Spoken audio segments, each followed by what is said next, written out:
founding of distinct traditions of responding to scriptures, but at the very least we will cover this relationship between what initially were words that the Buddha spoke and often spoke extemporaneously. Yeah, it's not like the Buddha had a grand picture in his mind, worked out a grand philosophy that then he systematically taught. He wasn't a college professor with a curriculum. And sometimes we kind of forget that.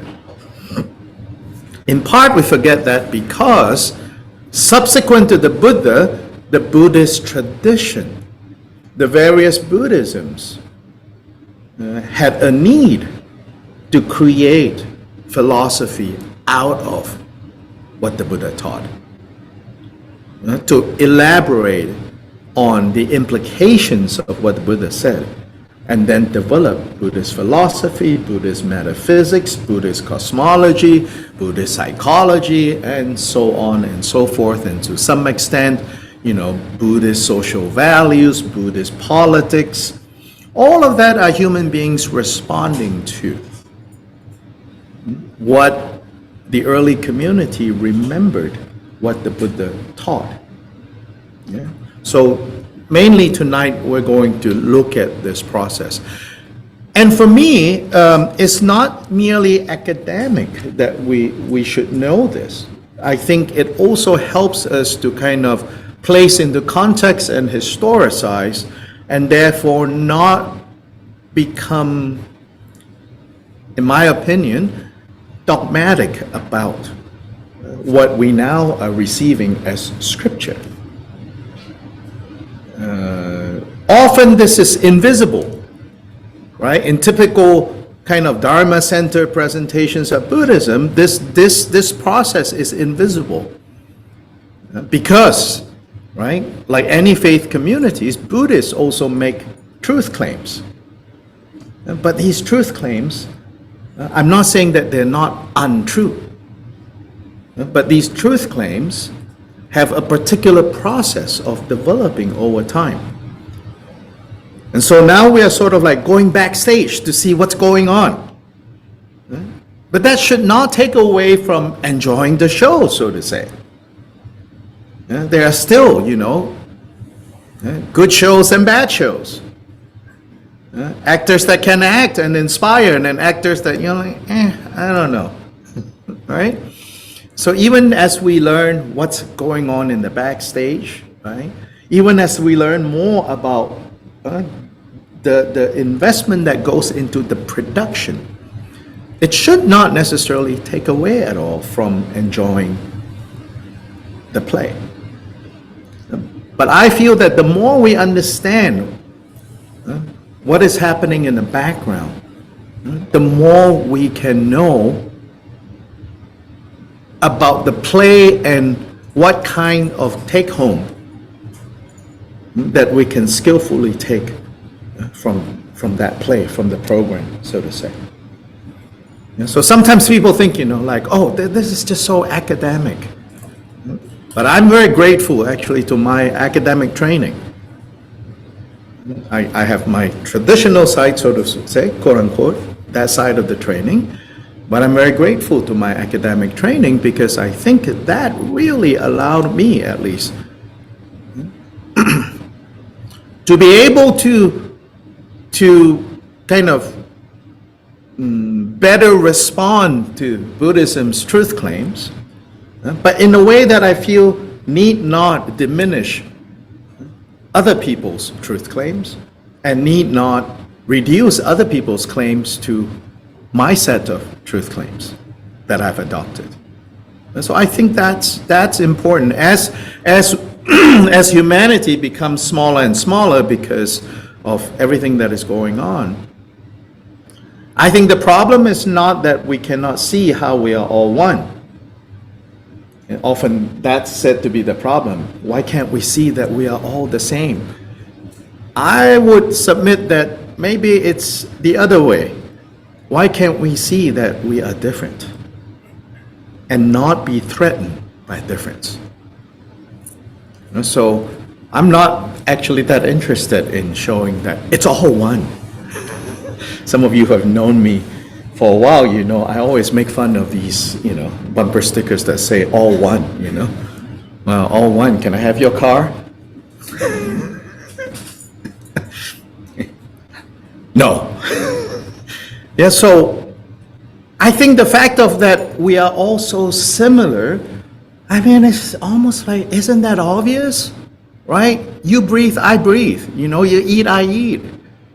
You're born, I'm born. You die, I die, you know? But it's not being able to see that we are different and not being threatened by the difference.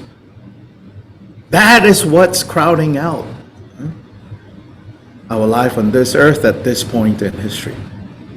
Inability to not be threatened by difference. Yeah, so that's sort of like part of the hidden agenda that I, you know, bring upfront here. It's like I want us to be comfortable to see, so within the context of dealing with this Buddhist material, to see that there are differences even within the Buddhist community as to how they responded to Siddhartha Gautama's words. Words that he spoke to certain individuals. Some of those words were remembered and then became scripture somewhere along the way. Nothing bad about that. But they began as words. Yeah? So the word of the Buddha, in Sanskrit is called Buddha Vachana. Yeah? So there's something about that word. So when we say the word of the Buddha, it's the word of the awakened one. So here, yes, faith comes into the picture. We said that Gautama, Siddhartha Gautama, wasn't just an ordinary person. He was awake. So that is, you could say, yeah, that's an article of faith, that he is awake. And the words of the awakened one are a different kind of words. These are words that can free us. These are words that can liberate us if we know how to listen carefully. So as we'll see later, you know, when these words turn into scripture, one of the forms of Buddhist scripture is to always begin with this phrase that I'm sure many of you are familiar with, thus have I heard. Thus have I heard. I heard this. And there are implications to this expression, thus have I heard. And I think, again, somewhere along the way, I would say, we forgot. What does it mean that every of these scripture begins with, thus have I heard. To give you my take on what is the take-home lesson in thus have I heard. Yeah? So tonight, the basic outline is these 4 points. How the Buddha taught, which I've already alluded to. Then we'll look at an event that Buddhists said happened very soon after the Buddha's passing, which now is called like the first council. Then we'll look at point 3 and 4. If you see later the slides, I don't have specific slides for them, but I want you to call attention to, in part, what I'll be talking about tonight is about these 2 other points, point 3 and point 4. And so we'll be looking at the difference between what the implications of oral texts and written texts. So for the first few hundred years of the development of the Buddhist tradition, from the time the Buddha first spoke, at the very first teaching we said, where he taught the Four Noble Truths, sometimes called the turning of the wheel of Dharma, teaching the Four Noble Truths. From that point on, for the next few hundred years, his words were remembered and memorized and passed on as oral texts. And then from oral text to written text, and what happened, during that change. What was lost and what was gained? We should also look at that. Yeah? And then finally, the development of traditions. And of course, the practicum for this evening, what I will suggest, you could also, back to that original story of, remember Milarepa, this great saint of Tibet, meeting the two kids, the two cowards. So then tonight is searching for this I. Who am I, right? Which he already introduced to that young boy who took an interest in him. The other boy was just like, I don't know. So those two boys, so to say, they are in each of us. And it's healthy sometimes to just say, I don't know, and just walk off, right? And then the other boy is like, wait, this is really interesting. Tell me more, right? So we find those two boys, kind of in our search as well, ourselves. We find these two boys, Some things, some days, when we hear, we're like, ooh, tell me more. I'm curious now. Some things, some days, it's just like, I don't know. Does he really know what he's talking about? Yes, so now, how the Buddha taught. So if we go back to the story of the Buddha's life, we know that right after his awakening, he spent the first 7 weeks of his awakening all alone. He did not immediately get up and say, Eureka, right? Or, I know now, let me go tell others what I discovered. He didn't do that. It said that he spent 7 weeks continuing to simply enjoy. It said that he spent 7 weeks enjoying the experience of now being awake. There are more details there. It said that the very first week, I don't remember the sequence, but it's quite touching of the different things he did. So, for example, it said that for 1 whole week, he continued to sit under the tree, immersed in this kind of, immersed in the fact of being awake.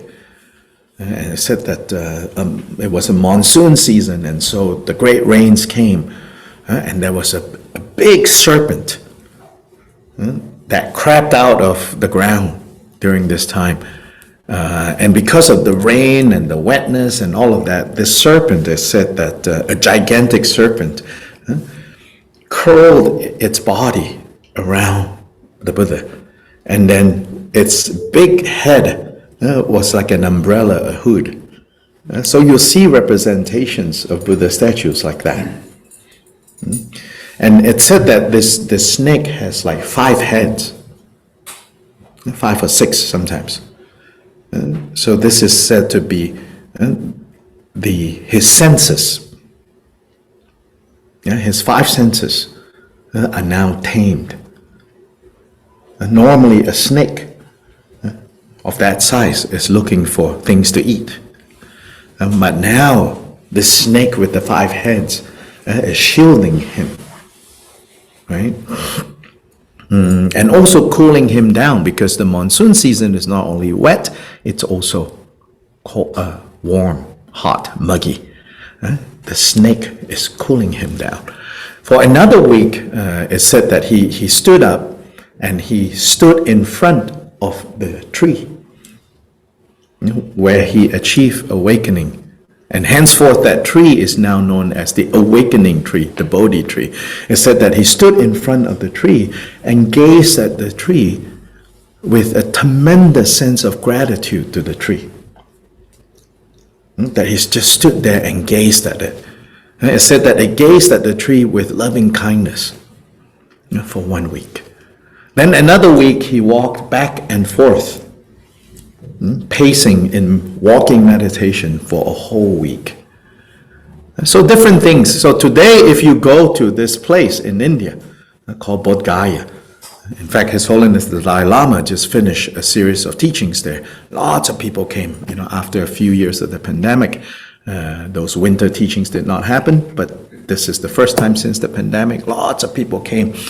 I was looking at the photos that people are posting, and also his teachings were live streamed on YouTube, and so I was attending those teachings.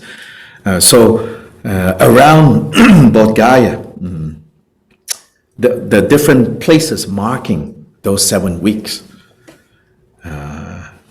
Last time I was there, I made a point to go to all those 7 places, just right around the tree.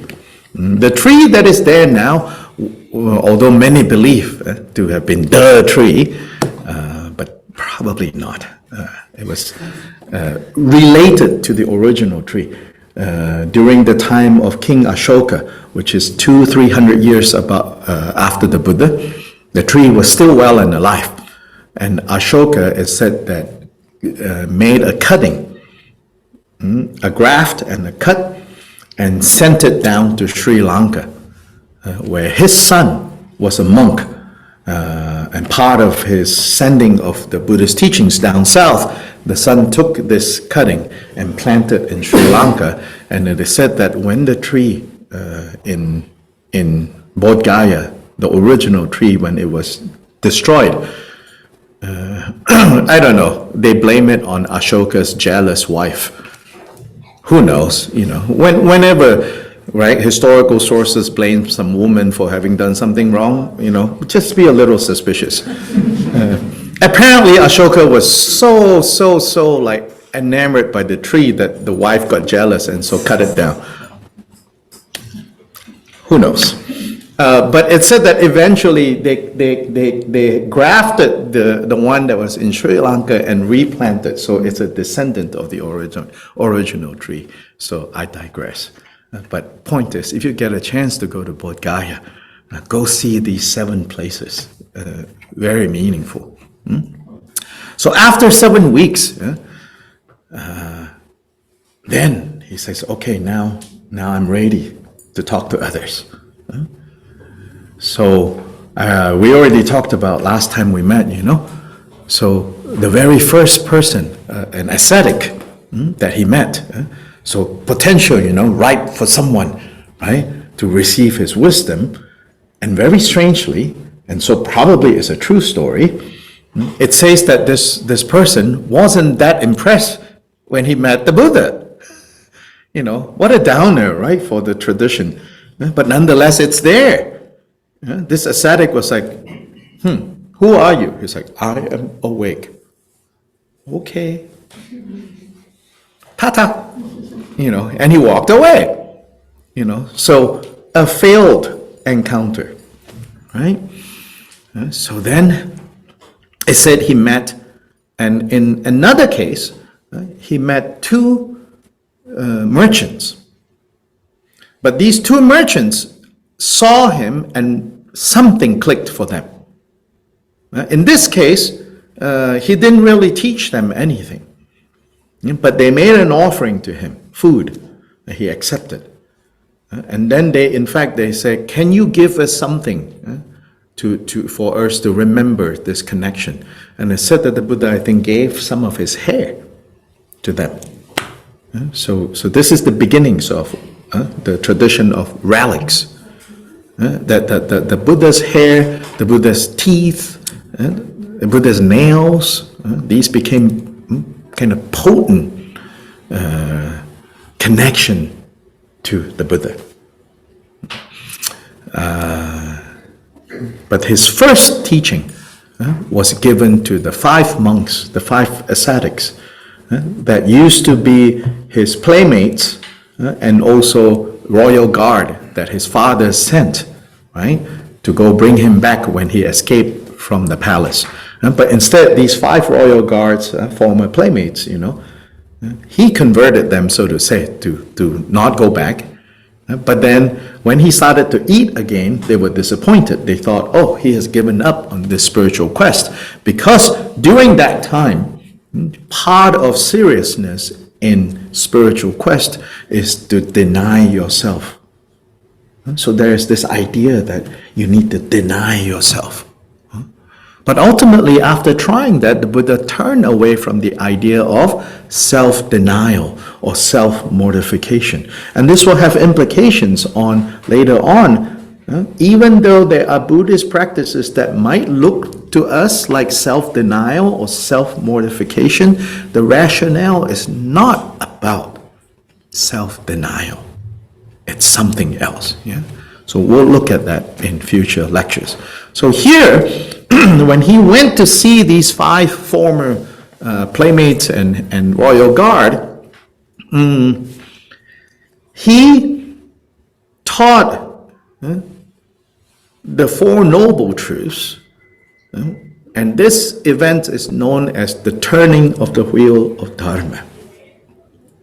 The turning of the wheel of Dharma is an expression that resonated with people in his time because the wheel has a connotation of like the law, as in royal law.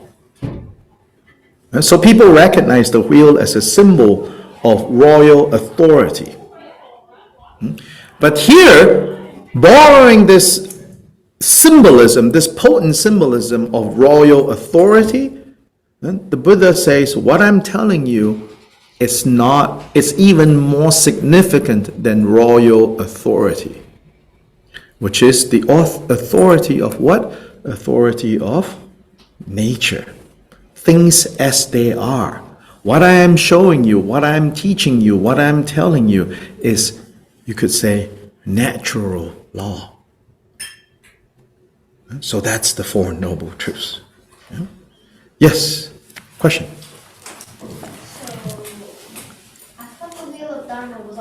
Already spinning, because how did he have past lives? Say what again? I thought the wheel of Dharma was already spinning, because how could he have No, that's not related. This wheel of Dharma is not related to the wheel of becoming. That's something else. Okay? Yes, so this wheel, it means that he put in motion, meaning he laid out the enlightenment, what he saw or perceived directly in that event that we call the enlightenment, the awakening. And he laid it out in terms of the 4 noble truths. In some ways, the teaching of the 4 noble truths is probably one of the most systematic expression of what this awakening was about. In the other encounters and other teachings that he gave later on, they were more, you could say, tailored to whoever he was meeting. If you look at the content of this first teaching, it seems, pretty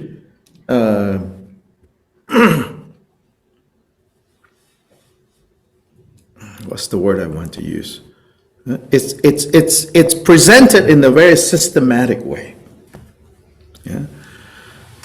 Now, after that, after this first teaching, the 5 monks, it is said, they themselves, having heard those words, they themselves achieve awakening. But the sources say not on this first one, the complete awakening. It was 1 or 2 other teachings that they heard from the Buddha, then they became awakened themselves. Now, over the next 45 years, the Buddha is to teach and to travel quite a bit, always on the move, around this region in northeastern India mostly. And so there, the Buddha will, it says that the typical schedule of the Buddha is that he wakes up in the morning and then he meditates, and after his own meditation, it said that he would survey the world with the power of clairvoyance. He would survey the world, survey, in other words, his surroundings, to see on this day who is ripe to hear what he has to say. And based on that, he would plan his route for receiving food. He will choose a route that he would encounter these individuals that he knows through the power of his clairvoyance, that they are going to be receptive to what I have said. Maybe because of the first failed encounter, now he's more intentional about who he would talk to. Yeah, so we can all improve, even Buddhists apparently. So it's more intentional. He won't just simply say, "Hey, you want to hear something?" And so his daily schedule was like that. And so then we know from these early records, basically the Buddha functioned as, you could say, a physician or a healer of the mind, the heart. Not of the physical body, but of the mind, of the heart. When people were suffering and needed relief from suffering, the Buddha spoke, the Buddha taught. So some of these stories, there are some very famous stories. One of the most kind of well-known one is the story of this young mother who lost a child. And of course, any young mother who lost a child, it must be so painful. So this woman remember her name was Kisa Gotami. And it's said that she was so distraught that she was carrying her dead child, running around looking for someone to help revive the child. So eventually people directed her to the Buddha. And so she came to the Buddha, sobbing. And the Buddha said, and she said, "Please, help me. Please bring my child back to life." And the Buddha said, "I need one ingredient to do this." And she said, "I name it, I will find it." The Buddha says, "I just need one sesame seed. But the sesame seed has to come from a mustard seed." Sometimes said to be mustard, sometimes sesame. Something commonly used in all homes. And say, just one. But it has to come from some household where death has never touched. Of course, Kisa Gotami thought, simple, So she went. After a whole long day, she came back. The Buddha says, "So, do you have that seed?" And she said, "No, I could not find, because every home that I knocked on the door, when I asked for a sesame seed, mustard seed, they said, 'Sure, you can have it.' She said, 'But wait, has death visited this household?' And every household." So then she understood. So the Buddha would teach like this. So he was called a physician, a healer. Then also the other thing we know is that the Buddha engaged in what we might call a dialectical method. So it's rare that he just gives, although there are these records of, like the first Noble Truth was just him speaking. It was not dialectical. But in many other cases, it was dialectical in that it was probing someone's understanding of things. And so it's always talking to someone or an audience, and through this process of probing and reasoning and deeply investigating, that then the Buddha will lead people to seeing the truth for themselves, by themselves. So often, he would begin this dialectical method with this expression, ehipasiko, which is in the Pali language, which means come and see, come and investigate. So let's have a chat, basically. He's saying, let's have a chat. So let's talk. Let's reason this out and see what you hold to be true. Is it the case? Yeah. So also we are told that what he taught was one dharma, one reality, but how it was heard by his audience was heard variously. So there's also a sense of he could say something, but depending on who's listening, based on their situation, their capacity, they heard slightly different things. So that point is also emphasized. But from this early profile, what we can see is what the Buddha taught was not what we would call philosophy, although these teachings became the basis for the formation of Buddhist philosophy. What the Buddha taught wasn't metaphysics. In fact, we have many instances where the Buddha very specifically refused to engage. He had a little more patience, I think, in philosophizing. But it's quite clear that he had no interest in metaphysics. Yeah? By that I mean questions like, where did this world come from? Who made this? What is the nature of this physical universe? Is it infinite or is it limited? Was it created by some powerful God or did it always exist? So when people wanted to ask those questions and looking for those answers, often it's said that the Buddha refused. He just kept silent. It's called the noble silence. He took the approach of not responding to those questions. And to the degree that he would engage in philosophizing, right, it is always guided by, you can see, his concern to heal the person that he's talking to. So if the person comes up basically wanting to just debate,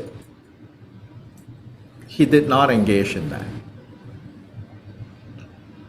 And he also did not engage in speculative matters.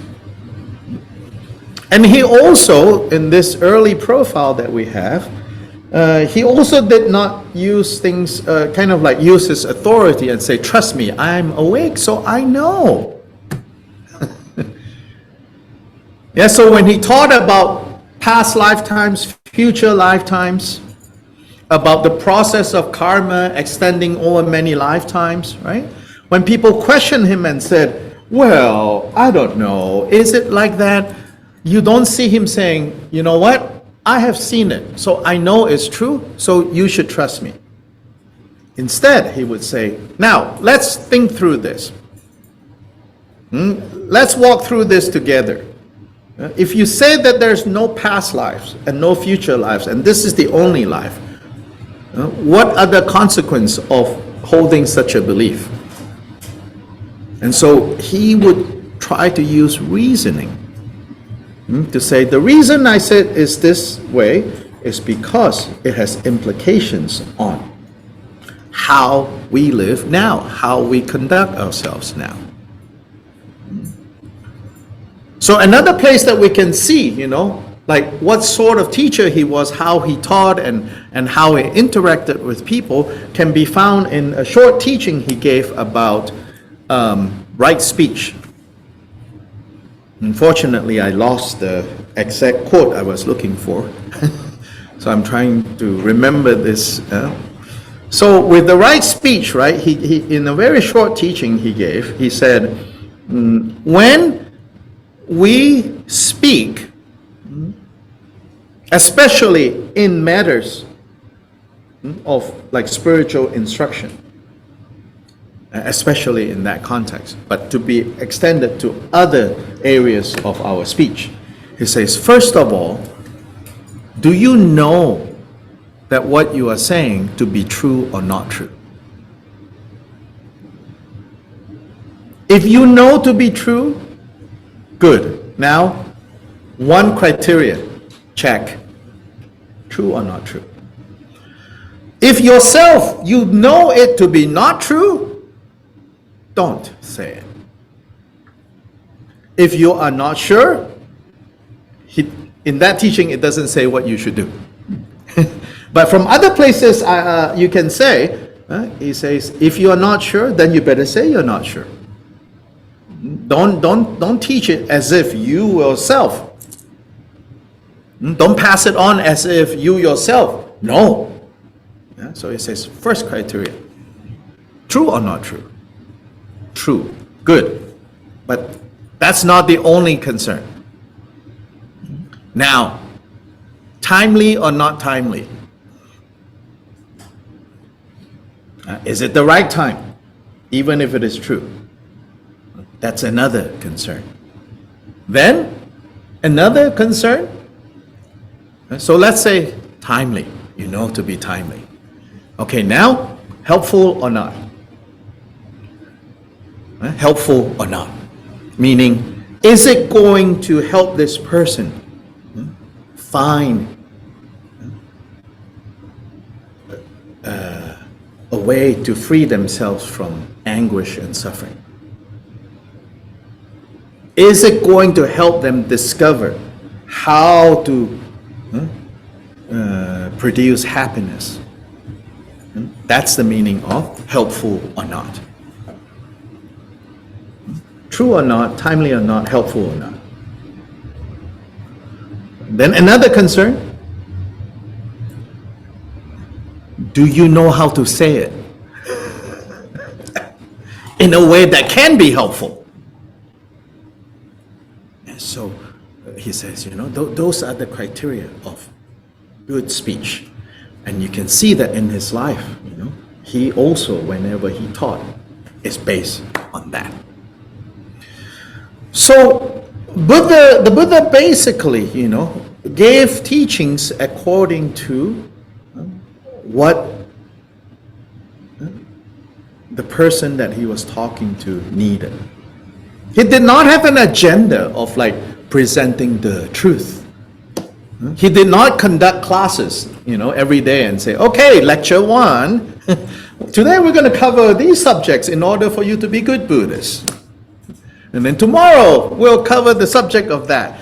Next day we'll cover the subject of that. No, he did not do that. In fact, it was not systematized. So imagine, these early followers and disciples, I often say this to people, these early disciples, they knew a lot less about the Dharma or Buddhism than many of us in this room. They didn't hear all of it. They only heard what they needed to hear, and they put that into practice, and they saw the truth for themselves, and that was enough. So there are some implications to that, no indoctrination. But Buddhism as a religion, got in the business of indoctrinating, but maybe not to control so much as to feeling like, you should really know, the breadth of the tradition. Of course, that's useful, especially if you want to share with others. The more you know, the better. But insofar as letting these teachings, letting these words actually touch our heart, you don't need that much. In fact, we come from a culture that says, knowledge is power. So we then go gather all the information that we can gather under the topic of Buddhism, right? And there's a big library there, so many books. So we just read, right? But it's not thus have I heard. It's thus have I read. And what's the difference between thus have I read and thus have I heard? Yes. Maybe I don't know what the conclusion but maybe. Maybe what? Maybe when you hear something, it's hearing and reading is two different things, right? Yes, hearing and reading are two different things. And how are they different? You said, right there says how one Dharma occurs variously. When you hear something might differ, but when you read stuff, Okay. So what does the difference suggest? Hearing is what kind of event is hearing? Hearing is external and therefore social event. Reading is therefore often private event. Hearing always assumes a community of hearers. At the very least, it's between two people. You might think, oh, reading is between two people, the author and me, but often the author has disappeared. It's just you. Good Protestant value, God, the ultimate author, is speaking directly to you. So whatever conclusions you have must be true. Very, fundamentally kind of a Protestant, value system there, There's something to be said about that.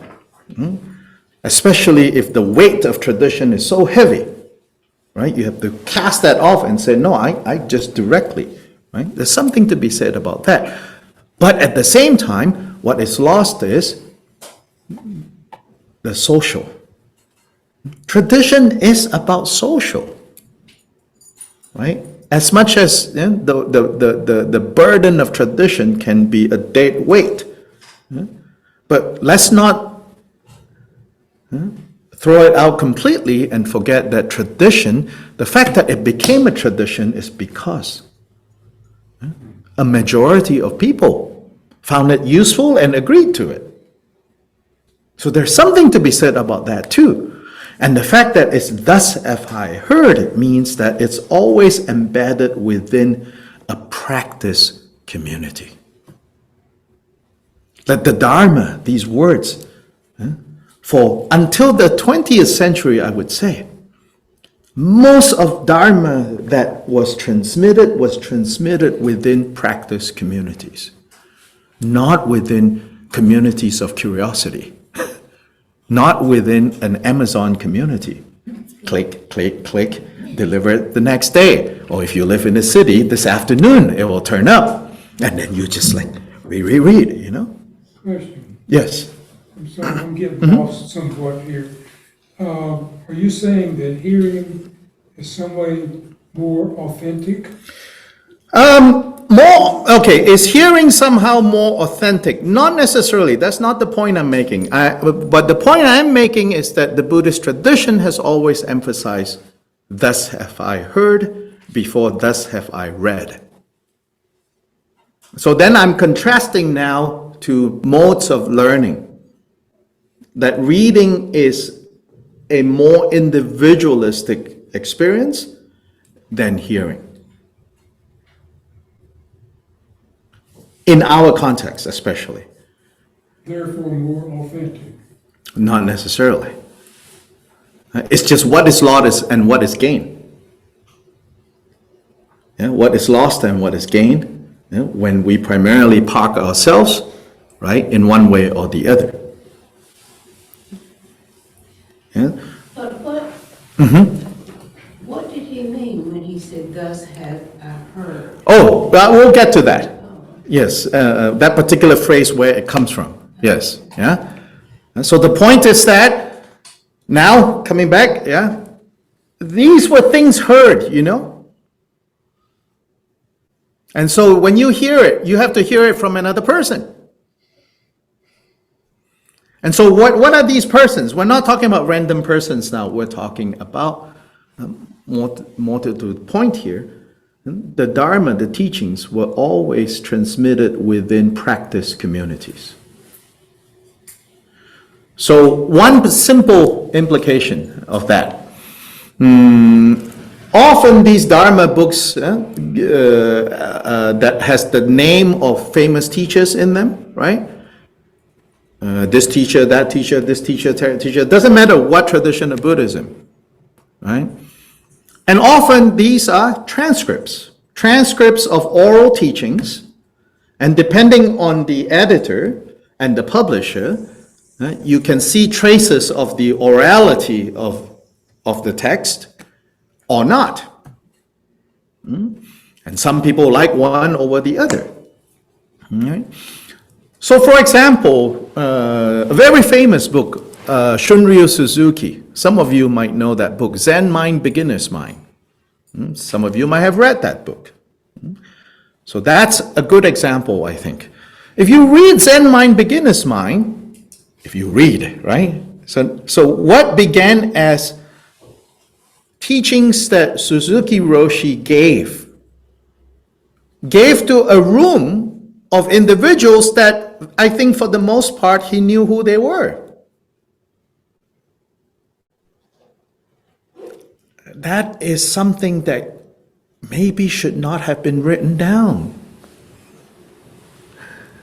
You have frozen in time, but never mind. The book did a lot of good to a lot of people who read it.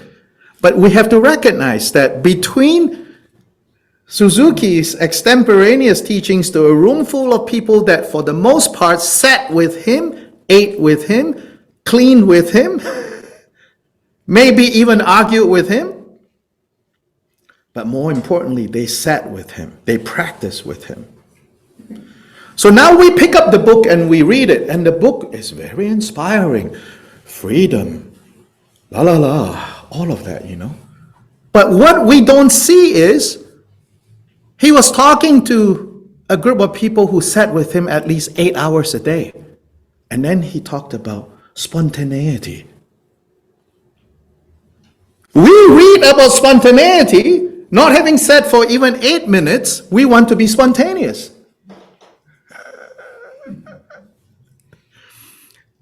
Yes, May. There's a question. The Zoom. Oh, okay, yes, thank you. Someone asked, is this partly because of the importance of the Sangha? Exactly. The importance of the Sangha. Yeah, and we'll come to that. Thank you for a great question. Yeah, so you all should note, okay, this has to do with the role of the Sangha and the original meaning of Sangha as well. Yeah. So another book, a collection of these transcripts of like teachings given by this famous forest monk Ajahn Chah from Thailand. To me, also very inspiring. He's talking about being natural, just relax, don't be so tight, just be natural, don't force anything. Okay, broader context. He is talking to a community of monks that live by 227 rules that they have memorized, that they can recite. Any one of the criterion of that community is if anyone walks up to you to say, Rule 221, you have to be able to say it. Rule 146, you have to be able to say it. This was a community that ate once a day at 9 a.m. And that is after walking for 3 hours at least into the town to receive food. Right? So there is the outer vessel that is often missing. So I pick up a book by him, I read, be natural. Oh, yes, Netflix, tick, tick, tick, tick, natural. Right? And then when suffering comes, I'm like, this doesn't work. See, we have frozen some aspects of it and lost some other aspect of it. It's so easy to be inspired by these frozen words, because I can make it to be whatever I want it to be. What is the problem with that? The problem is the real power of this is lost if we forget. Well, if we forget the nature of these words, right? So I'm not saying that we are doomed now. It's all written. I'm saying that whenever you pick up a book, a text, or a scripture, remember the lived experience of that. Yes? I was just going to say, it reminded me of like Shogun Trungpa's teachings, and they're similar, right? Yes. They're just compilings of his Yes, oral Trungpa's rules, teachings, right? Compiling of his Giving teachings. them to like rooms full of hippies in the 60s. Exactly. If you don't like take into account some of that, you might not. Yes, crazy wisdom, right? And so Trungpa, Chogyam Trungpa, very influential figure in the transmission of Tibetan Buddhism to the West. In fact, some friends of mine were there, with him. Some were peripherally there, family members were involved, they were watching from the side. Some were actually involved. And many of them said, those people who were actually close to that time and their community, they said, Trungpa Rinpoche passed away in his 40s, 50s, something like that. If he had lived another 30 years, we would have seen some other emphasis. But because they wrote down these books, they published these books, it has been frozen in time. And people often forget. Like, if he lived for another 30 years, it would be something else. And this happened to the Buddha too, because people so wanted to capture everything he said, right? They were able to capture some things were lost too, but not completely lost, because back then, the orality of that was kept for a few hundred years. Then even later when it was written down, so that we move on to the next point, at the first council. So according to Buddhist telling of this story, when the Buddha was dying, somebody asked him, who will take your place when you're gone? And so they wanted a more traditional kind of person-based succession. But the Buddha says, take the Vinaya Dharma as your teacher. I'm not appointing anyone. We don't need someone like me. Take the Vinaya Dharma. And what does that mean? Vinaya was the code of conduct for his monastic community. Dharma was the theory that was behind this Vinaya, meaning the teachings, the more general teachings, and then the specifics of these teachings translated into the lives of his monastic community. He says, that will be your teacher when I'm gone. Now, with those words said, not surprisingly, right after they finished his funeral rituals and everything, there was a great concern. Oh, if the Vinaya Dharma is to be our teacher, let's make sure that we all understand and agree what the content of the Vinaya Dharma is. So then it is said that they gathered 500 arhats. Arhats are those who have also achieved freedom, liberation from confusion and birth and death. Having heard the teachings directly from the Buddha, they are now arhats. So it's said that 500 arhats basically sequestered themselves into this big cave, right? And they blocked the entrance with a boulder. 500 of them gathered for 3 months in order to determine. So two figures, Upali was the one that was questioned over matters about the Vinaya, one of the Buddha's disciples called Upali. Upali is said to have been good at remembering all the details of monastic rules. So they had discussion. So it said that he was put on the hot seat, and these 500 will say, okay, on the issue of not stealing, we have some questions about this. Is this a form of stealing or not? Is this a form of stealing or not? Then Upali will say. At one time, the Lord addressed this issue, and this is what he said, and then the community will say, yes, this is consistent with what we have heard. So he was questioned over that. Then after that, they recited together, this word Sangiti. They recited together, meaning they would be what we would call wrote it down. But they did not write it down. Why? The broader cultural context of India is, I think I've mentioned this before, important things, really important things, you do not write. Writing is for mundane things like business transactions. Writing is for things like, keeping your books. Who owe you what? How much did you spend for what? Really important sacred things are to be memorized. It also shows, if it's important enough, you memorize it.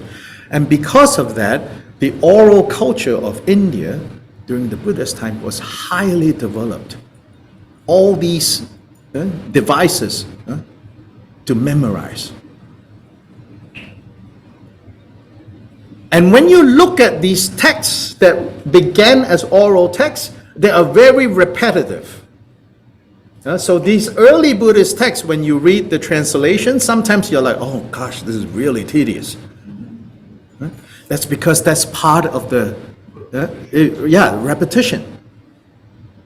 And then later Buddhist texts, you can tell, no, this did not begin as an oral text. Somebody sat down and wrote this whole thing up. Quite obvious from internal evidence. No, this is not an oral text. This text was composed with pen and paper. Whereas these other texts, they have all the markings of oral text. They are repetitive. So it will be like, you would repeat this whole section, and then you want to add the next line of information. The next paragraph will repeat everything. Next line of information. The next paragraph, repeat all of that, add another line. It goes on like that. So these were the oral texts. Yes, question? That's another question on Zoom. On Zoom, yes. Is there a special quality to oral transmission? Is there a special quality to oral transmission? Yes, and so let's see, Then you tell me, later what you think are the special qualities. Yes. So, what's lost? What's lost? Yes. What was lost through oral transmissions? What's gained through written? Yeah, what's lost and what's gained? Well, you tell me too. Same answer. So I don't have any specific ABC. And we'll see, and you think about it, what's lost and what's gained, when these texts go from oral text to written text. Yes? But one thing that's lost is people don't pay as close attention. Yes, one thing that is lost, if it's a written text, you don't pay attention, you say, I can always go back to it. I can't ask you questions. Sorry? In written, you can't ask questions. Yeah, in written, you can ask questions, and it's not alive, And then when it's not alive, right, I would say there is a certain, to borrow Christian expressions, there's a certain idolatry that enters the picture. You idolize the written text. You make it like a false god.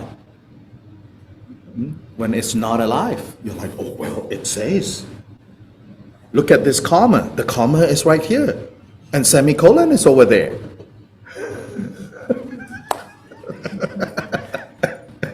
Right? Jesus spoke in King James English. I mean, there are Buddhist equivalents to that. Buddhists are not immune to the same kind of idolatry, Jesus spoke King James English. So people will say the Buddha spoke Pali. Actually, no, not really. And some will insist, no, Buddha spoke Sanskrit. Generally, the Mahayana tradition will insist the Buddha spoke Sanskrit, and impeccable Sanskrit. And then, Sanskrit scholars was like, no, actually, Buddhist Sanskrit is kind of messy. Then in the Pali tradition too, eventually, it will say, Pali was the language spoken by 99 Buddhists of the past. Okay. I don't know. So these kinds of idolatry enters. But we also want to be charitable, right? We want to try to understand why. It's to, it's so precious. But in order to emphasize that it's so precious, sometimes people go overboard. Yes, pay attention to the karma. Okay, good. But don't fight over a karma. Now, so it is said that in this early recitation, so then the Vinaya was compiled, meaning the code of conduct for the monastics were compiled, agreed upon. Then the sutras, the teachings, the more general teachings, the theory, so to say, were compiled. Later tradition said that a third set that was compiled was lists. These are the church doctors, so to say. Which, personally, if you ask me, I think that came much later, at least a few hundred years later. Because you cannot study oral texts the way that you can study written texts. And now, digitized text, you can take it to a whole other layer of idolatry, textual idolatry. Yeah, you can do a search for a word, right? And you say, oh, look, it turns up here, there. Okay, great. But now you're assuming that the Buddha taught in this way. That he was thinking, in 200 years, in 2,000 years, people will do a search, and I need to be consistent with how I use my words. I don't think the Buddha was thinking of that. Of course, you will still have Buddhists who say, well, but he was clairvoyant. He saw this search, this Google search, he saw 2,000 years ago. Okay, if you want to believe that, I don't know what to say. So there is a certain kind of rigidity that arises. So in that sense, yes, I'm biased against written text. Only because, now in my own defense, only because I'm already so invested in trusting written text, right? That I'm trying to balance it out by reminding myself, wait, you're missing a big part, Because written text it's like there is an issue of control, Like when you have it, you are in control. And often, people get into that mode, right? Again, across all religious traditions, now I know what God wants. Now I know what Buddha wants. And I know. Now be careful, right? So anyway, this collection became what's known as the three baskets, the Vinaya, the Sutras, and then the Matrikas, or later became what's known as the further Dharma, the lists. So there is the beginnings of Buddhist philosophy, which is basically looking for bigger themes across all these texts. But again, I think when the texts were primarily oral texts, people did not engage the text in such a manner. Yeah, so the therapeutic use of these teachings, in some ways, it has to be shared with the doctrinal use of these texts. You know the difference I'm trying to make? I'm not maybe very articulate. The therapeutic use of these words, of these teachings, which was primary, That stage had to be shared over time with the doctrinal use, the development of tradition, the development of identity, the development of cohesive, or we Buddhists believe X, Y, Z, which was necessary. I don't get me wrong. Without that, maybe today we don't have Buddhism, right? So that was necessary, but nonetheless, some things were gained, some things were lost. When you have to share that now. And now I said for us, it's like, we need both, but then often, right, organized religion, right, doctrinal brand and identity seems to occupy center stage. The therapeutic use has become less and less. And I think now, if that, when that happens, the reason the Buddha taught has disappeared, right? Thus have I heard. Where does this come from?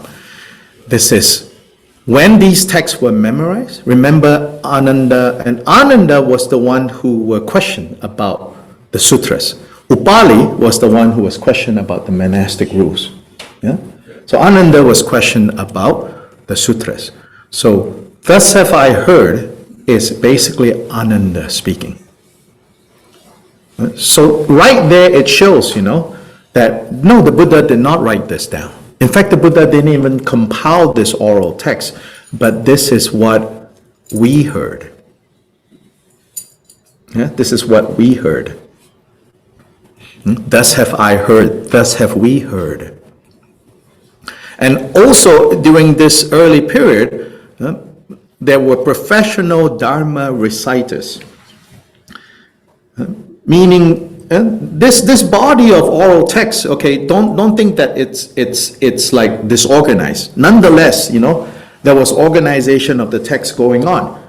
And what people did was people would gather, let's say, okay, you're all very good with memorization, right? So now with these oral texts, we divide them into the shorter texts. So there's a collection known as the long teachings. And so then there's a collection known as the short teachings. Then the teachings organized under themes, and the teachings organized under numbers. So there was different organizational principles for the different early oral texts. Then, furthermore, we assign them. This group here, you are very good with memorizing. You memorized the longer collection. Then there are strategies. Like let's say 10 of you here are memorizing the longer collection, right? So if you're really good, we need you to memorize all of this backwards so that you preserve the sounds. And we need you to memorize this direction. So that when these two come together, reading, being able to recite the whole collection backwards and being able to recite forwards, you can say, yes, it's exact. So that was concerned to preserve the words. Yes, it's not wishy-washy. It's not, those words were important, what was heard. And it also meant that you can't just go in and change a word or two and not have anyone notice. Today, you could go change a text, and a written text, and then most people will not notice because people never paid that much attention. But with oral text, it's a community affair. You cannot just randomly say, I'm going to change those 3 words. It's a whole bunch of people go, that's not how we heard it. You see? Okay, so these early Buddhist texts are very fascinating. They also preserve another story which must have been true. After 3 months, right? And the chairperson of this 3 months of recitation was this monk called Mahakashapa. Mahakashapa was the oldest member alive. So he had great authority. And so he was the chair of this meeting. Mahakashapa. Ananda was the Buddha's closest disciple and also the Buddha's cousin. Yeah. Now, with Mahakashapa, the great elder of this community, the de facto head of the community after the passing of the Buddha, although Ananda himself was emerging as another kind of source of authority. Even though the Buddha, said, no, the Dharma, the Vinaya Dharma will be your teacher. Of course, there's also the practical side of things. People still look to individuals. So the two figures is Mahakashapa and Ananda. And that's a story for another time. I think there were rivalry between these two. Yes, awakened, yes, liberated, yes, free, but there were rivalries, or at least the people around these two figures. But Mahakashapa, because of his age, it said that he lived till the age of 120. Even when he first joined the Buddha, he was quite old in his age already. And seniority in that context is really important. So it said that when Mahakashapa led his disciples back to wherever they came from at the end of this 3 months, as they were passing through a forest, they met a monk that Mahakashapa recognized to be one of the senior monks, senior disciples of the Buddha. So they greeted each other, they exchanged, greetings and everything. And then this monk called Purna, I think it was, if I remember correctly, Purna said, I see that you are with all your disciples, where did you come from? I said, oh, you must not have heard, our teacher have passed. And Purna said, oh, yes, no, I didn't know. And I said, recently? He said, no, like this was 3 months ago. So what have you all been doing? He said, oh, we gathered, to do this recitation. And so Mahakashapa was very pleased, with this and said, we recited all of this and 500 of us gathered. And so we have all agreed that, and we have assigned different groups to memorize different sections of all that we have agreed on. Guess what Purna said? Purna said, oh, I don't accept that authority. Yeah, Purna said, yeah, no, I heard what I heard from the Buddha. I'm just going to stick to that. Interestingly, Mahakashapa said, oh, yes, of course. You don't need to accept what we recited. Because Mahakashapa knew Purna heard many teachings of the Buddha. And so Purna said, okay, bye-bye. They just went in different directions. So there was no, orthodoxy, authority. You have to accept. We have already recited this. Mahakashapa said, yes, of course, You heard what you heard from the Buddha. Just practice according to that. And they agreed to disagree. So there are some implications there. Yeah, the fluidity of what eventually we call the canon, meaning the authoritative texts. In the Buddhist tradition, it has always been fluid. And never quite. So there is no Buddhist Bible. There is no Buddhist Quran. Even though Buddhists from time to time try to create a Bible because it's rather unwieldy, The shortest of so right now we have 3 collections, right, in 3 languages that purport to contain everything the Buddha taught. The smallest of these 3 collections, and the only one that remains in an ancient Indian language, is the Pali canon. And that is the set of texts that are accepted as authoritative by Buddhists in Southeast Asia, Sri Lanka, Burma, Thailand, Cambodia, Laos, the Theravada tradition. That's the smallest collection. In that collection, the canon proper, the Pali, what's known as the Pali canon, it's 11 times the size of the Christian Bible. And that canon was more or less what we have today. You can confidently trace it back to the 5th century. Yes. Is there just one, or did it, the Purana, is it still, did it split stay? You mean Puranas say, I'm just going to... Yeah, is that still in existence, and there's two different paths? No, not necessarily. We don't hear much about what Purana and what he taught. It's just a story to say that, you know, in the early times, it's like, okay, yeah, you can do whatever you want, you know. Just to give a flavor, you know, of the Buddhist tradition and its attitude towards text. Yeah. Then the other collection is the Tibetan, in terms of how old it is the Chinese canon. Yeah? So all these Sanskrit texts and texts in other Indic languages that was translated into China for over a period of 1,000 years and preserved in classical Chinese. And that is the canon, the language, that is the collection that is also used in Vietnam, Korea, and Japan. And so this is the East Asian canon. Then the North Asian canon, used by Tibetans, Mongolians, mainly these two language groups, but it's in classical Tibetan. That's the Tibetan canon. So these are the three existing canons. Some of the texts in the Chinese canon, from research, clearly is even older than what's in the Pali canon, but it's not preserved in an Indic language. It was already translated into Chinese.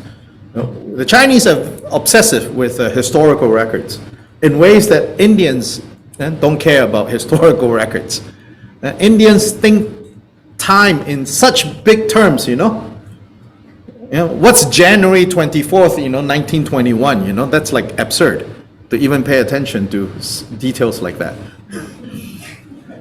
But the Chinese are obsessive about, so a lot of things that, to try to figure out chronology of things, the Chinese canon is a good reference point. So even people doing research on the Pali canon now, if they can read classical Chinese, they have access to kind of trying to date things, which is older and which is newer, things like that. So basically, point 3 and 4, I think we have already covered. So point 3 and 4 that I want to talk about, which is basically the difference between oral text and written text, and the development of traditions. So the question of what is lost and what is gained when these texts became from the words of the Buddha to scripture, and scripture to canon. And canon and rallying around these canons are the formation of Buddhist traditions, even Buddhisms in the plural. The various religions that all are anchored in what we call the Buddha Dharma. And the Buddha Dharma we know from the Buddha Vachana, the Buddha word. So in Tibetan, the word is ka, sanjeki ka. The Buddha's ka means the Buddha's words. But that sense of word is that there is weight to those words because they come from an awakened being. Yes? Since when they started memorizing the sutras, what they would do with that? I mean, was it as part of your practice as a Buddhist monk is to memorize these sets of practices? What did they do with the memorizing? No, there was a professional group, so to say. I mean, not that they were necessarily paid. These are the Dharma Banakas. And they took their task seriously as part of the faithful transmission of the teachings for future generations to memorize. Then there were others who primarily studied, comparing the text. So I don't want to suggest that at the level of oral text, it wasn't possible to compare. It was still possible to do, a more macro level study. It just meant that you need to have memorized in your head. And of course, they have way less distractions than us. They're not like texting and, having autocorrect and. Is there a sense that they would, that they would be a festival that they would recite different, Yes, like deeds of and Buddha or? yes, of course, and also it became part of the devotional practices of majority of Buddhists. That's why we chant. Yeah, that tradition is also found in the Muslim tradition, where the chanting of the Quran. In the Christian tradition, it's only in the Psalms, as far as I know. The chanting and the singing of the Psalms. But the other parts of the Bible, I don't know of any tradition of Christians gathering together and, chanting, the Genesis to Revelations. There's no tradition of that, I think, as a devotional practice. But in the Buddhist tradition, chanting of the different sutras. So even beyond the Dharmabhanakas, whose job is to memorize. Now, of course, the Dharmabhanakas' job went away when these texts got written down. So the Pali Canon was written down, if I remember correctly, by the 2nd century. And that writing down was in the form of carving it on stone. Yeah, in the 2nd century. Now, right now, all Buddhist traditions, their texts are written texts. But still the emphasis of orality. I've seen texts that are carved Yes, into bamboo yes, leaves. yes. Bamboo strips. Yes. Yes, of course. And I've seen some of them that are art. Yes, They're not using letters of any kind. yes, of course. Yes, there are various forms of preserving these texts, yes. Then the activity of copying texts also became, so then in the copying of text, you will see all the errors. Like then also in printing texts, you see all the errors. Like a lot of the texts, like the Tibetan texts, right? The Dharma Center party line is like every word is exact. But now there's the effort to digitize these texts. Like in our order, in our tradition, like the head of our order said, oh my God, these old texts, there were just mistakes all over the place. Spelling mistakes, Tibetan Buddhist texts don't have punctuation, so there's no punctuation mistakes, but spelling mistakes is rampant. You have to check like 10, 20 times and you still find, and then, when they were like sitting there, right, entering, then you introduce more errors as well. But then now, working with Silicon Valley, there are people there who volunteer their time to help digitize by image, like Tibetan texts. You scan it, the image recognition, then it digitized into script, but then you have to check to make sure that they got it right as well. So all those efforts are going on. Yes?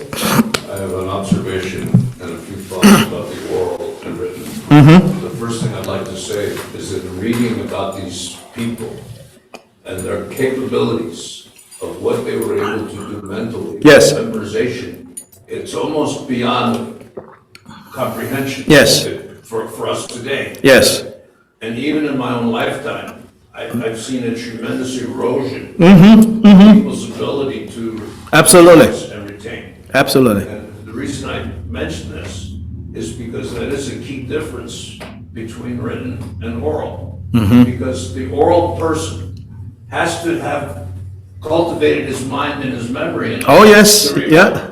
All right. So when you have deterioration of the ability to remember, Yes. you're going to have a necessary deterioration in the ability of people to transmit the teachings orally. Yes. But when I think of what these people were able to memorize, and then you get hundreds of people that are agreeing that, yes, this is what he said, I mean, it's almost beyond our comprehension to even believe it. But I know that this is true because in other cultures, there were other people who memorized. The Romans, for example, the Greeks, they were able to memorize enormous amounts Yes. of material. And even the Jewish Bible was supposed to be from the oral Yes. memories of people. Yes. So I'm just sort of stunned by the difference in cultivation of the mind of these ancient peoples compared to the average person today. Yes. It's beyond, it's overwhelming. For sure.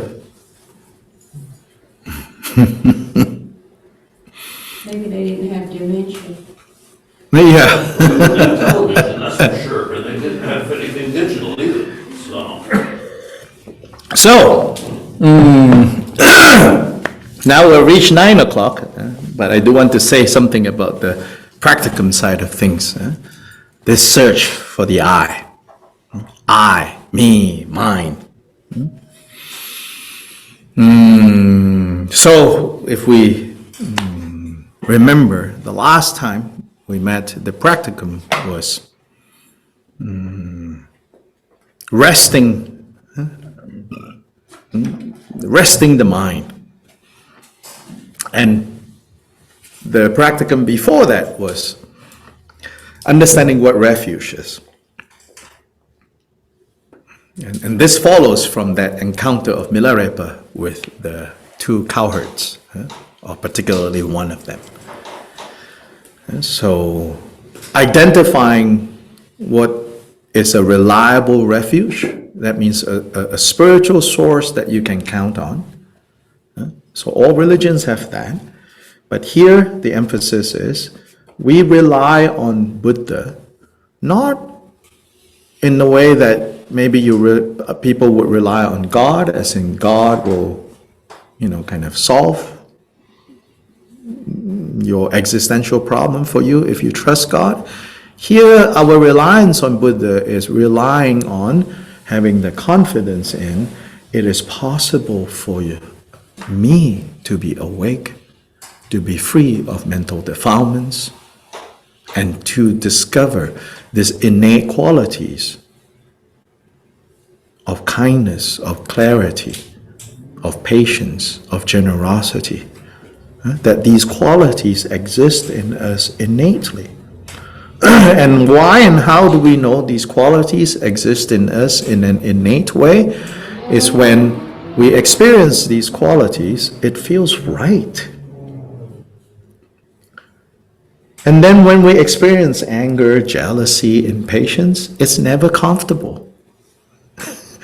No matter how well acquainted or practiced you are in becoming angry, when you are angry, your muscles are never relaxed.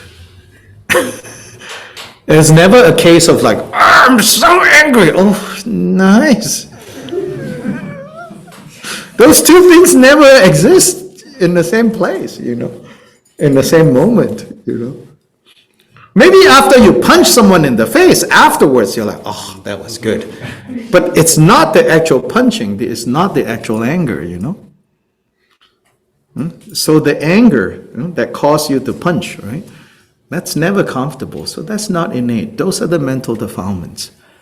And when we say take refuge in the Buddha, we're saying we are willing to suspend the disbelief that it's not possible to be like that. So we take, to some degree, faith that 2,500 years ago, somebody was able to do that, and not only that, his immediate disciples they also became free in the same way. And those teachings continue to be available to us, and I now can be free in that way. So I take refuge in that freedom. I take refuge in Buddha. Then the next one about resting the mind is resting in that, which is what Milarepa taught this boy. So on the surface, it might look like some kind of devotional practice, and often is said to be devotional, like devotion to the Buddha. But it's not the ordinary type of devotion, like declaring your allegiance and loyalty to some all-powerful being, and then you will be taken care of. It's not about that. It's your heart settling in the confidence that mental defilements are temporary. Mental defilements are not innate to us. It's just that we have habituated them, and now we are being dragged around by these mental defilements. Then chief among the mental defilements, according to the Buddha, is the false premise of an unchanging, essential I. An unchanging, essential I is chief among these mental defilements. Now, the Buddha taught that, but then the Buddha did not say, just believe me that that is true.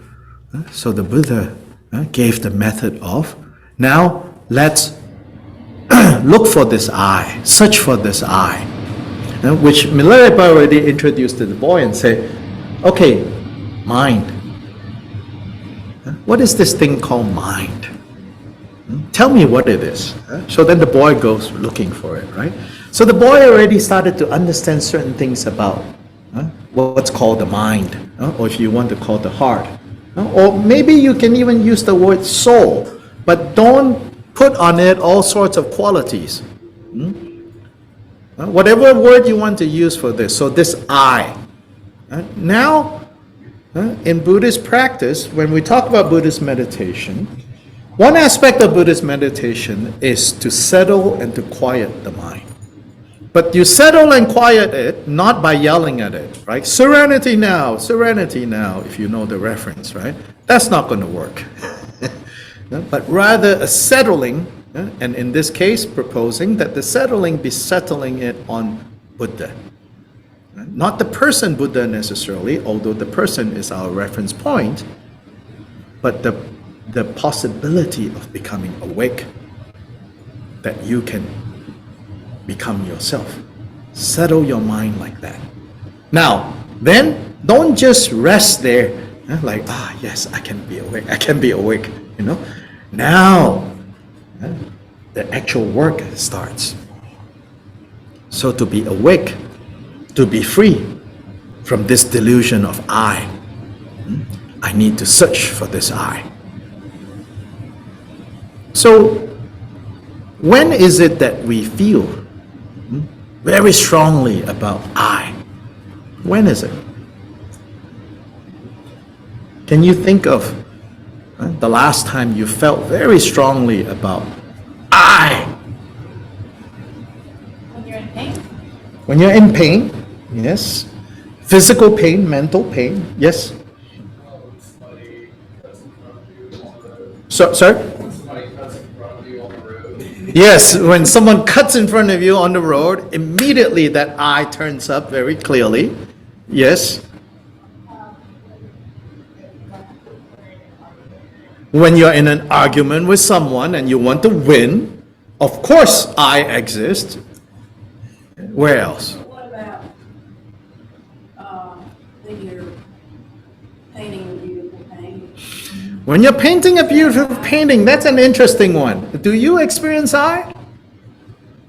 I don't know. I don't paint beautiful things, so I can't answer that question. But when I see a beautiful, right? At least for me, the I is not there. Right? Beauty is recognized. But I mean, you're painting it is coming from your soul. Okay, I know where you're going with that. You're now finding the I that way. But in the act of painting, I would say. In the act of dancing, right? The I is not present.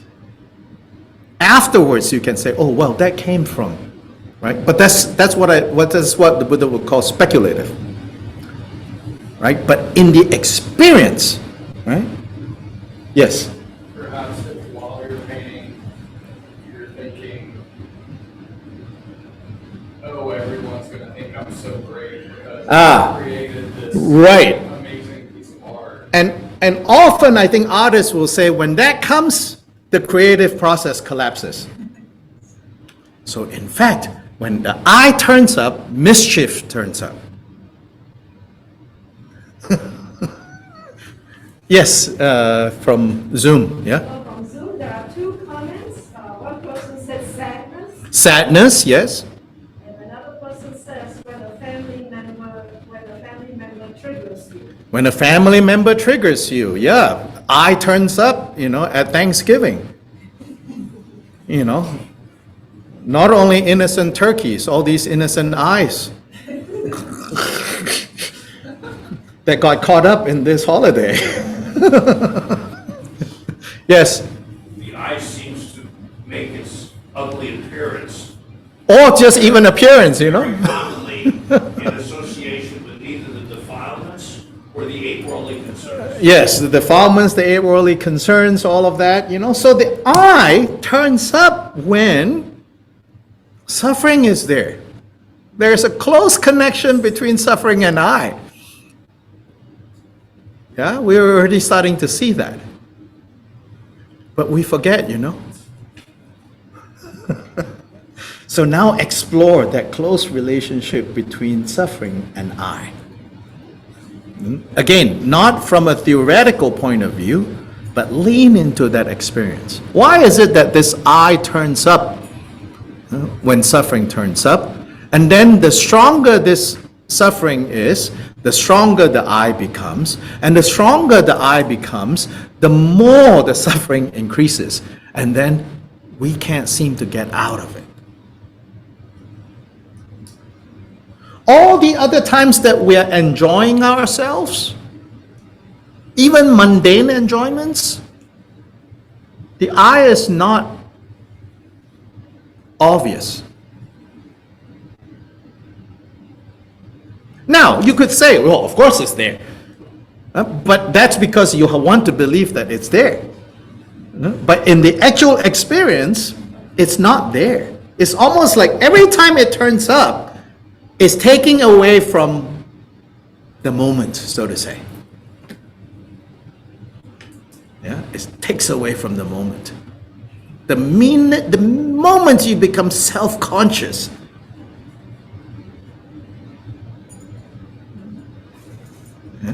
there's a block. So this is, in part, what the Buddha is talking about. Search for this I and see wherever it turns up. Yes? What if you're painting a picture of yourself? I'm not painting a picture of myself. They're like, I. And then I enjoy myself when I'm looking at the mirror. I'm also Yes, you enjoy yourself when you're looking at the mirror. So now the Buddha will say, what are you actually looking at? Are you sure? Are you sure? Is it I or a concept of I? Like the mirror, something as simple as mirror, we just take for granted, well, of course that's me. Wait, what is it that you're actually looking at when you look at a mirror? And if you look, and if you go to the mirror in 12 Bones, the one in West Asheville, one of the mirrors make you look thinner. They've messed with the mirror. Even looking in the mirror, we habitually think, oh, that's me, right? Actually, the Buddha says, look closer. Yes, Zoom. Another question. Uh-huh. So is self-awareness humanity's downfall? Is self-awareness humanity's downfall? Not necessarily. There is skillful self-awareness and there is unskillful self-awareness. So key to all of this is skillful and unskillful. When is it skillful? When it is unskillful? Skillful is when it doesn't lead to dukkha, suffering. And we'll be talking more about dukkha. In fact, we have not actually talked in detail about the Four Noble Truths. That will be next time. So this notion of dukkha, which we translate as suffering, but it's not suffering. Often it's much more subtle stuff. But when these subtle stuff aggregate, then they turn up as suffering. And then it's too late. It's too late, when it has aggregated into something that we call suffering. At that point, not much to do except to wait for it to go away. And don't feed it. Often we think, that the Buddha's teachings is to like solve these big things that we call suffering. I would submit that actually no. When it has come to that point, better go to Jesus.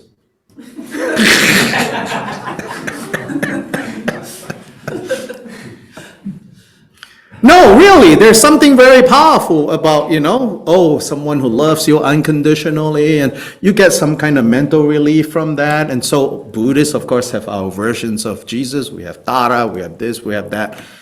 Yes, or some Buddhists, but the real application of the Buddha's teachings is on a more basic level. Before it aggregates into what you and I recognize to be suffering, we should treat it on that level so that it doesn't aggregate, so that it doesn't form. Yeah, once suffering has turned up, oh yeah, go to the doctor, go to the witch doctor, go to Jesus. Because then at that point, it's basically we need, right, palliative care. Yeah.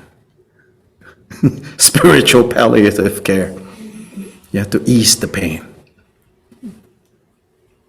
Buddha's method is to stop the pain from even arising. That's the most, I would say, the Buddha's contribution to human civilization is that one. All the other stuff, everybody else has. And Buddhists eventually also recruited from other sources to make us, play better with the other guys in that room called religion. But the Buddha Dharma is something very special. Yes? So tonight we will stop here. Next week we don't have this class because I'm out of town. But the following week we'll continue the introduction to Buddhism. So that is already in the schedule. Next week we're not meeting for introduction to Buddhism.